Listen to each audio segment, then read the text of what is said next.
Welcome back to Madonna Magazine. I'm your guest host, Joe Gannon, and on this show we are talking with Larry Nader about his book, Tales from the Rink. Have you found hockey players easy to talk to? Extremely. I was amazed at how approachable people are, and you can kind of understand how some of them get taken advantage of just because they are so open. You know, we've talked about a few of the older gentlemen in the game and the greats of yesteryear. And I personally know by my age how easy those guys are to talk with. But, you know, let's go to a few of the younger guys and tell me, are the younger guys of today in the game of hockey still as gentlemen-like in their ways as the older fellas? I think a lot of them are, but money does kind of change them a little bit. The demands on them are so much more that they do have a tendency to kind of be a little more standoffish.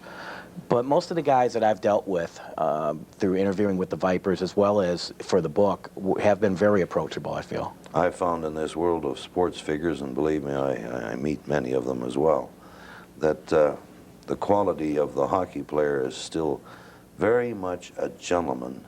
And I know money has changed a lot of things in the world, and so has society, but give us your views on a couple of the young fellas that you've talked about and written about in your new book. Well, Pat Peek's one, I think that's just a classic. That's really what all youngsters getting into the game and parents that have their kids getting into the game really need to realize is, yeah, there's a lot of money to be made, there's a lot of fun, there's a lot of prestige in making it to the NHL, but your career can end instantly. And Pat Peek's a prime example for that. Well, tell our viewers as to the end of Pat Peek's career, which has just recently happened, how it occurred. He was playing for the the Washington Capitals. And he was actually, I think it was his maybe third or fourth year with them. He was finally starting to come into his own. Things were going well. He had had several injuries over his career that kind of held him back. He really felt things were starting to roll for him. They get into the playoffs, and it was maybe the third game of the playoffs where he went into the corner chasing the puck, and they collided into the corner, and his skate caught between the ice and the boards. And he went down. And when he went down, his heel just shattered. And the doctor said that it was an injury that they never seen in hockey before. Normally they see it with people that work on scaffolding, that may fall off scaffolding and land on their feet or their heels, but they never seen it in hockey before. Well, it's happened to him, and it's a real tragedy to that young man because he added a great dimension to the game of hockey, and especially for the Washington Capitals. And as a matter of fact, just talked to him the other day. We're trying to talk him into skating with the Red Wing alumni, which he doesn't have to worry about his heel being shattered. None of us shoot that hard. But somebody else, Presley is another one? Wayne Presley's another one, and there's another local kid, too, that did very well in the NHL, played quite a few years, mostly with Chicago. And I know one of the things I made sure I told Wayne when I was talking with him is I always hated him when he played for Chicago, especially against Detroit. He was such a tenacious player, such an agitator out there on the ice that you just could not help but hate him. But to meet the guy in person, he's one of the nicest guys in the world that you could ever meet.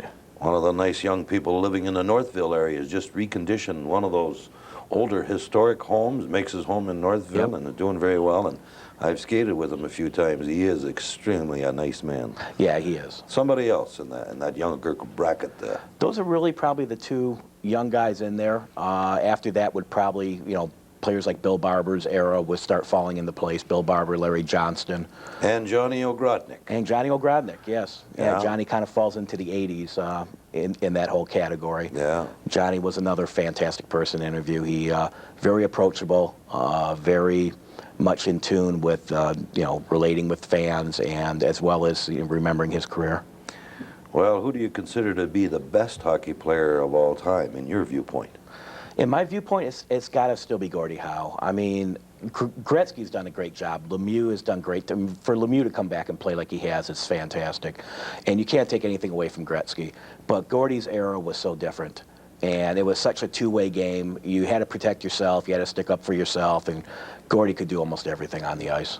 He certainly could. He turned out to be quite a gentleman in life as well, a real spokesperson for the game of hockey. Have you realized how much change there's been in the game of hockey from what you grew up watching and what there is today? There's a ton. There's a ton. In fact, in reliving some of the memories with these guys that played in the 40s and 50s, guys that I only knew by name when I got into the game, it's changed drastically since the 50s, let alone, I mean, especially from the 70s. It's just the money's there now, the whole attitude's a little different. It's a little more of a corporate type atmosphere and game now than it used to be, but at least the players are taken better care of nowadays, as opposed to in the 40s and 50s where you were really at the mercy of the owner and the general manager. What's your viewpoint on the size of hockey players today in comparison to yesteryear? They're tremendously huge compared to yesteryear. I was doing an interview with Ben Clymer, who's an up-and-coming defenseman. He's playing with the Detroit Vipers right now, and Ben's 6'1", I believe, and about 205 or 215.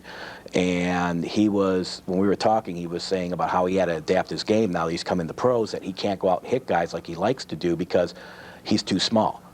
And I had to laugh. It was when I was playing, and not that I was, never made it juniors or pro, but when I was playing, you look at the guys back in the 70s, and 6'1", 205 was a pretty big boy. And now that's like that average player out there. I remember Pete Mahovlich, one of the first big men to come into the NHL, coming to Detroit here for a training camp, and how clumsy he looked, and truthfully, his own words, how clumsy he felt in comparison to the smaller guys skating around the... Have you ever had the privilege of meeting Pete Mahovlich? No, I have not. No? No. Well, quite a young man. I'm a little rather proud of him. He comes from my hometown, along with his brother Frank. But you know, your book is so interesting in the concept of an interview with several different players. Do you expect to do more of that? I thought it was very good, and you should expand it. What? Yes, definitely. I'm starting later this month with interviews for my second book, and I already have several players who've agreed to be in the second book. Sean Burr being one of them, a guy who's local here. He's up in Sarnia. His co-owner of the Sting, played for the Red Wings for years. Willie O'Ree, the first black African-American, or a black player actually, to play in the NHL, has agreed to be in the book.